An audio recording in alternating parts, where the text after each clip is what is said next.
Bildirmək istəyirəm ki, Mingəçevir Dövlət Universiteti bir həftə öncə 6 Türkiyə Universitetinin birgə memorandumları imzalamışdı. Bu sadə bir memorandum deyil, yəni ənənəvi bir memorandum deyil.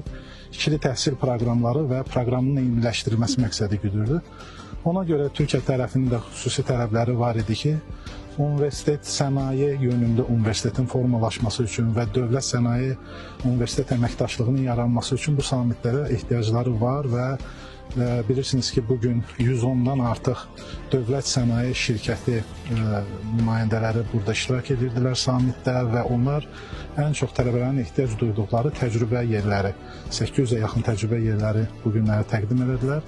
Hesab edirəm, yalnız Mingəçevir Dövlət Universiteti üçün deyil, həm də Aqrar Universitet, Gəncə Aqrar, Zaqatala, UNIK burada iştirak edirdi, eləcə də Gəncədən Texnologiya Universiteti və Gəncə Dövlət Universiteti bütün bu region universitetləri üçün faydalı olacaq və bunun davamlı olmasını arzu edirəm.